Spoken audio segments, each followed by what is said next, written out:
Hello বন্ধুরা, welcome back to my channel. আগের ভিডিওতে তোমাদের বলেছি আজকে রান্না পুজো, সেই জন্য মা আসবে। তো মা দেখো চলে এসেছে, আর ভাই মাকে রাস্তার উপর দিয়ে চলে গেছে, কারণ ওর একটু কাজ আছে সেই জন্য। তো দেখো মা না ঢুকতে ঢুকতে সাহেববাবুর নাম ধরে ডেকেছে, আর সাহেববাবু কাঁদতে কাঁদতে ঘুম থেকে উঠে গেছে। তো এখন ও দিদুনের কোলে বসে বসে খাচ্ছে মাজা। আর রান্না পুজোর সময় আমার ননদও আসে, তো এবছর নন্দাই বাইরে গেছে, সেই জন্য ননদ আসছে না। আর পান্নাও পড়েছে একাদশীর দিন, তো সেই জন্য রান্না পুজোটা মানে একটু ঘেঁটে গেছে বলতেই পারো তোমরা। আর এখানে দেখো মা আবার এনেছে সবার জন্য জামা কাপড়, মানে পুজোর জামা কাপড়। তো মা বাবা দুজনেই শুয়েছিল, মা এসেছে, আওয়াজ পেয়ে বেরিয়ে এলো। তো দেখো এটা হলো আমার শাশুড়ি মার জন্য এনেছে মা, আর এটা হলো আমার শ্বশুর মশাইয়ের জন্য। তো আমাদের জন্য কি এনেছে সেটা আমি তোমাদেরকে পরে দেখাবো। আর এইটা সাহেববাবুর জন্য ওর মামা কিনে দিয়েছে, দেখতেই পাচ্ছ পেন্সিল বক্স। এখন তো সাহেববাবু স্কুলে যাচ্ছে, তো সেই জন্যই।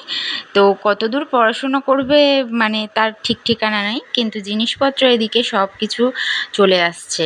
তো মা এখানে বসে বসে গল্প করছিল, আর শাশুড়ি জোগাড় দেখো শুরুই হয়ে গেছে। আর এবছর একটু কম কমই রান্না হবে।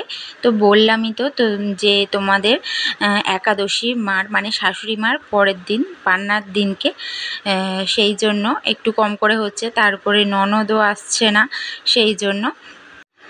আর আগেকার দিনে দেখেছি ছোটোবেলায়, আমাদের তো রান্না পুজো নেই, কিন্তু আমার মামার বাড়ি বা মাসির বাড়িতে সবার রান্না পুজো ছিল, তো ওখানে দেখেছি কত মানুষ খেতে আসতো। তো এখন তো সেই সবের কোনো বালাই নেই, কেউ কারোর বাড়ি যায়ও না।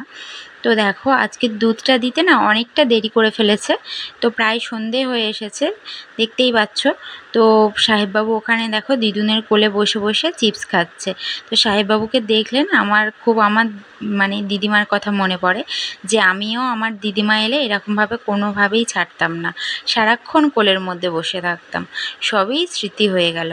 আর এখানে দেখো সাহেববাবু যে চিপসটা খাচ্ছে ওটা মিঠি বুড়ির ঠাম্মা দিয়েছে।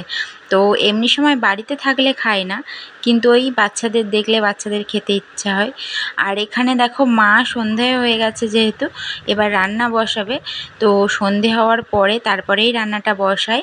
আর এখানে দেখো উনুন ধারে এবছর সব কিছু উনুনেই রান্না হবে। অন্যান্য বছর মানে আমার বিয়ে হওয়ার পর থেকে মা উনুনে কিছুটা রান্না করতো, আর ভাজাভুজিগুলো আমি গ্যাসে করে নিতাম। তো এই বছর সব কিছুই উনুনে হবে। তো সবাই আছি, আর হাতে হাতে তো কাজ হয়ে যাবে। আর সকালে যেহেতু মাছটা কেটে নিয়েছে, অনেকটাই কাজ এগিয়ে গেছে। আর মার যেহেতু একাদশী, তো 12টার পরে একাদশী হয়ে যাবে, তো সেই জন্য খাওয়ার জন্য আরও একটু তাড়াহুড়ো করে রান্নাবান্না করা। তো আমরা তিনজনেই আছি, হাতে হাত লাগিয়ে করে নেব। আর এখানে দেখো পিঠের জোগাড়যন্ত্র শুরু হয়ে গেছে। আর আমরা দেখো এখানে রান্নাবান্নাও বসিয়ে দিয়েছি। মা তো অনেক আগেই ভাত করে নিয়েছে, তারপরেই এগুলো মানে সব কিছু তরকারিপত্র হলো। কিন্তু আমাদের রান্না করতে করতেই দেরি হয়ে গেছে, তো যার জন্য মার আর এবছর রান্না পুজোর মানে কোনো কিছুই খাওয়া হলো না। ভাবা হয়েছিল যে 12টার আগে সব কিছু কমপ্লিট করে নিলে মা একটু গরম পান্না করতে পারবে, নিরামিষ খেলেও সেটুকু তো খেত। তো 11টা বাজে, কটা বাজে দেখি, 11 বাজে। তো 11টা বাজতে 10 মিনিট বাকি। আর এই যে চলে এসেছে। আর আমার চোখে পড়েছে তেল, ওই জন্য আমি ছুটে পালিয়েছি। এখন মা ভাজছে মাছ, আর রান্নাবান্না প্রায় শেষাগত। তো ভাতটা হলেই শুধুমাত্র হয়ে যাবে। খিদে পেয়ে গেছে সবার খুব, বেচারি এসে খাওয়ার জন্য অপেক্ষা করছে কখন হবে। এমন নয় যে খাওয়ার কিছু নেই, কিন্তু ওই যে গরম পান্না করবে সেই জন্য।